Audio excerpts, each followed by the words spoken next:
Our company is FG Innovation Limited. I am a spa consultant and a digital marketer living in Ireland now, originally from the UK. So this afternoon I'm going to talk to you about the art of storytelling. So I think what's happened over the years now as we've come into this digital world is we've very much lost the art of actually communicating and connecting with our customers. We've become very much a faceless industry all around. We've become a faceless business. So what I want to talk to you about today is how we can reintroduce that into our branding and into our marketing to make our businesses even more successful. So can I ask you a question first? Just raise your hands, anybody that would like to meet Richard Branson. I know I would, my hero. What about Michael Dell? Not as many, huh? More from Richard Branson. Do we know why? Michael Dell isn't really the face of Dell, is he?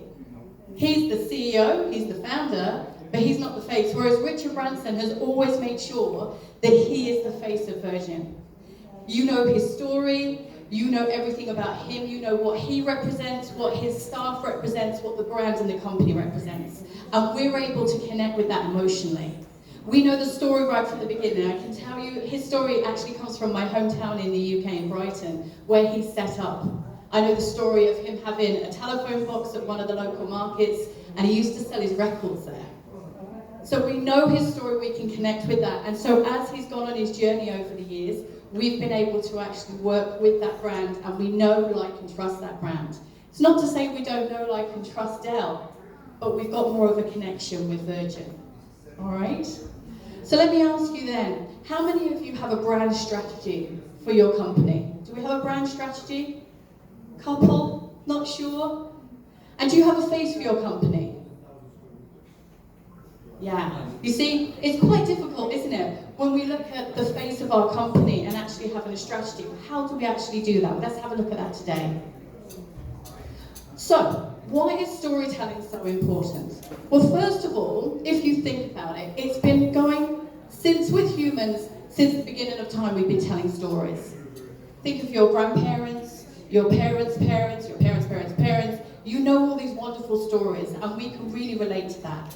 Okay? Even in the Stone Age, we know in the caves, they were drawing pictures on the wall to tell us their story. We know everybody's stories that go through, and we can connect with that emotionally. So when you've got a good story, it will make your brand more personable and more memorable. Remember, as a buyer, whether it's a product or a service, when we're actually buying, we buy with our emotion. There's no fact behind our buying, our purchasing decisions. Let's face it. You know, if you walk into a clothes store, we're not practical, we're going, oh, yes, I like that. You know, that's really going to sit well with me. And especially if we see it marketed online and we see it looking really well, that we can imagine ourselves in this story we've created. It's all about being really personable and thinking about those memories that we're going to have. It will also help you connect with your audience on and offline. Remember, when you create a story and you tell your story journey, it means that your customer is more likely to come to you if they connect with your story. It's all about that connection that we have. And I think you'll agree with me, it's very difficult to get a connection online, isn't it? It's very difficult to get a connection through social media or be able to portray our story through our websites. So we need to go out and we need to keep telling that story. And then, when we have them offline, which is with us in our businesses, we need to create that story with them, and that comes through our staff. So our staff need to be able to create those journeys and make memorable moments for our guests, for our clients and customers, so that they can go away and tell that story to people. So with that, it's going to increase brand loyalty, and it's going to bring your customers back time and again. A lot of companies say to me, oh, we need to be the cheapest, or that company, we need to compete with them financially. You actually don't. Because it really doesn't come down to price when you know that you can come back to a company and get the same service, great service, and know that you're going to have memorable experiences. There's no price war, and I know, like, I've done a lot of work over the last few years with the local island guest houses. Everyone's in a price war. But everyone's forgetting that actually it comes down to what experience we're actually going to have on the local island. I'm very passionate about communicating about the cultural elements of the Maldives, the traditions, and really giving that information out there, and for people to experience it, being with local people, experiencing what they do in daily lives. That's the story to take away, not how much the guest house costs. So have a think about that and really bring that into your branding. Who loves coffee? It's a bit of a coffee culture, isn't there? In the Maldives, everybody loves their coffee. And I take you back now to this customer that has now become, in our presence, extremely difficult, okay? The expectations of the client, isn't it just getting more and more? We want more and more and more all the time. So let's think about it. Let's go back to the coffee shop. When I used to first go to coffee shops, I'd ask for a cup of coffee. There was a spoon of coffee and water in a cup. That was it, wasn't it? That's all you got. You're lucky if you've got a bit of milk and a bit of sugar. Now when we go to these, like in Mali, it's like a coffee shop mecca. They're everywhere. It's wonderful. So let's think about it. What do we expect now when we walk into a coffee shop? Tell me what you expect. Yes, we expect nice coffee. What else? Nescafe. What else do we expect? Different beans. There's some coffee shops where you walk in and people have said to me, you can smell all the different beans before you choose your coffee, yeah? Different sugars. We don't just get white sugar anymore. We've got brown sugar, we've got artificial sweeteners, we've got an array of sugars, and they come in different shapes and sizes. We might make it cubes, or you get the grains of sugar. It's all very fancy, but it's part of our experience. Milks then, so we want different milks available to us as well. We want different sizes. So we want small, medium and large, and we want an option to take it out or to drink in. But we also want the ambience in the coffee shop. So no more is it just a plain chair with a table. We want an ambience, we want something different. And if we're spending this money on a cup of coffee, I'm expecting a small biscuit or a little chocolate on the side. You want customer service, you want the guys to give you a smile, thank you. You want a customer loyalty card. The list could go on, right? So how much does a cup of coffee cost? That's what we expect from Rufia. It's crazy. So imagine in your businesses what the customer expects when they're spending hundreds and thousands of euros or Rufia within your business. If we, for just 4 Rufia, expect all of that in a cup of coffee. Now this actually is one of the coffee shops in Mali. And when I was teaching my spa management course earlier this year, one of my students said to me when we were talking about branding, I have to take you to this coffee shop, the experience is amazing. So we went in there, and it looks like glasses of Coke, but these are actually different coffees. All of these were different types of coffees that we ordered. I've never had anything like it. They all come in different cups, different glasses, and even you poured the milk in. It was the most amazing experience. And of course, we got the little nut balls on the side as well, because we expected that because these coffees weren't cheap either. But even the experience with the lovely wooden tables in there. And then when we were leaving, they said to us, how was your experience today? We said, oh my goodness, it was just fantastic. Well, when you come back the next time, you have to try this, you have to do that. We're looking forward to seeing you. Of course we were going to go back, because they told us they expect us back and we need to have more experiences. But the amount of people I've told about this experience, my story of this coffee shop, is just a coffee. But everybody knows about it, and I live in Ireland. So it's very easy to actually get people to tell the story of your business if you don't have necessarily a face of your business. It's very easy to give that customer experience, that customer journey, and you've got that brand that people will talk about and they'll come back time and again.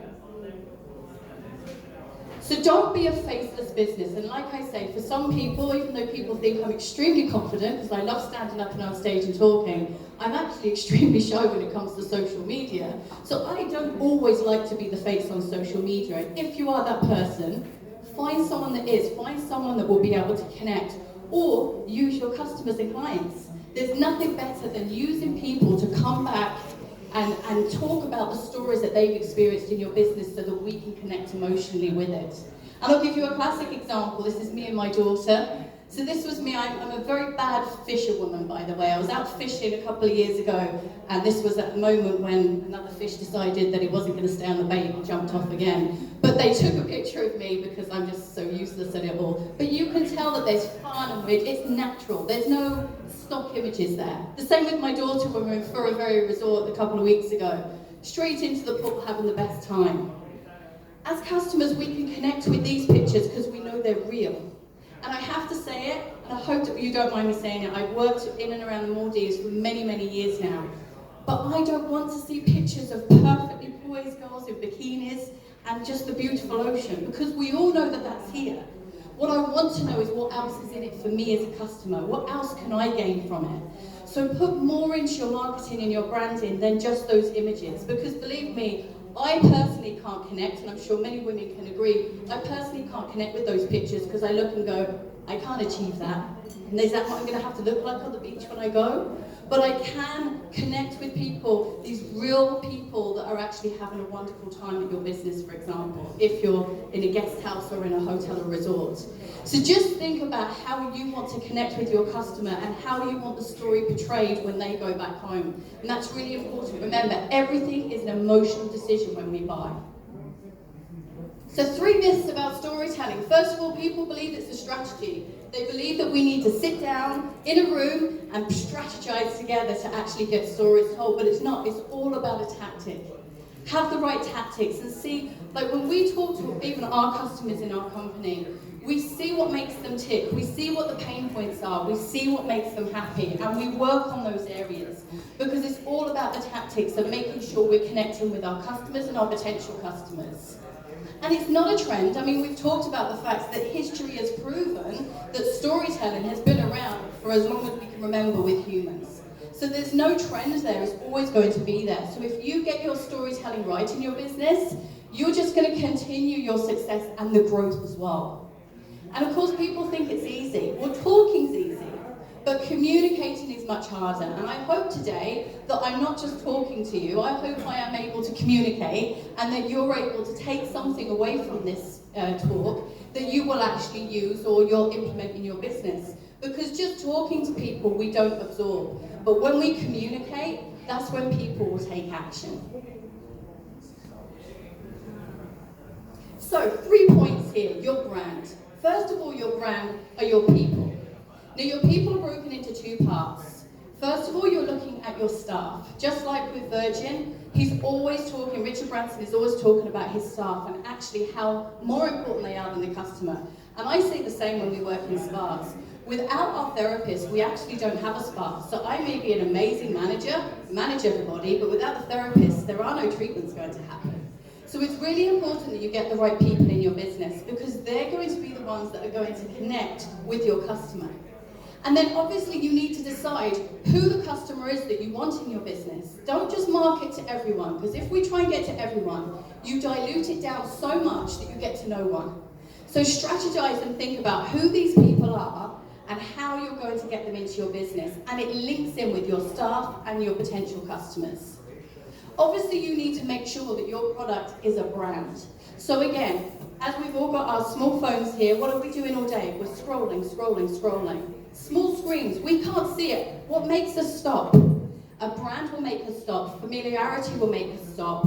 A picture that we emotionally connect with will make us stop, or a quote will, right? So make sure that your product really stands out and makes people stop when they're scrolling online. Really, really important. And make sure with your brand that you have a purpose. Now, what does it mean about a purpose? Like for us at the moment, we're marketing wellness breaks. We're marketing wellness in Ireland, and we're also marketing the wellness sector for the Maldives. And the reason why is because back in the UK and Ireland, a lot of people, when I say, oh, I'm working out in the Maldives, they say, oh my goodness, it's just a once-in-a-lifetime opportunity to go on vacation out there, but you're going on your honeymoon. And I said, well, no, actually, you can go out there quite more regularly than that. You can visit more than once. So when we actually implemented the wellness sector into this, what we thought about was, if we can bring people here to not only enjoy the beautiful beaches, the beautiful resorts, the wonderful food and experiences, but also look after their wellness. So when they leave, they feel amazing afterwards, they'll want to come back again. So there's a purpose behind people coming here, not just to sit on the beach or maybe go snorkeling or scuba diving, which we know is a separate captive audience, but what about the ones that want to look after their health and well-being? And that's where the wellness comes in with the purpose. So make sure that your brand has a purpose for people.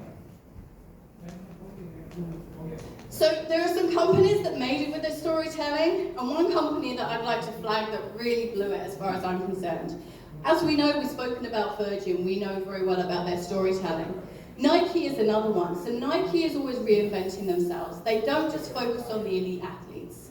Nike will look at what's going on out there, what their customers are looking for. So, you know, they did a fantastic marketing and promotional element there a while back with regards to people that had disabilities, and they focused on that area. And then they wanted to look at women in sports, and they really focused on the fact that, you know, there was a lack with certain nationalities and certain religions where women couldn't necessarily partake in sports.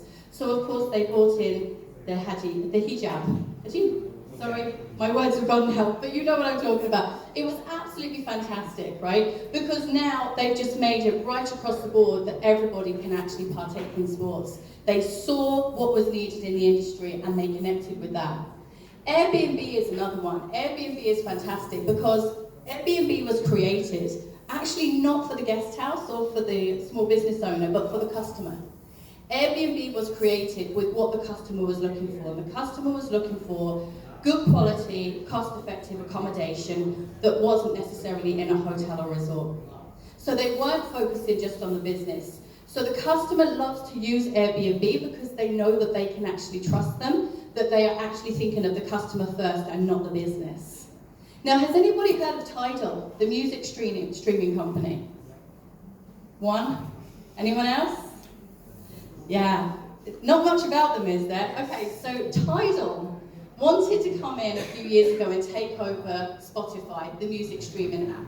So Tidal was led by Jay-Z and Beyonce. So they believed, because of who they are, because they had this massive following, that if they created something, it didn't matter that it was twice the price of Spotify, or that there were no real amazing features that differentiated themselves. Their egos believed that their Tidal brand was going to basically go ahead of Spotify.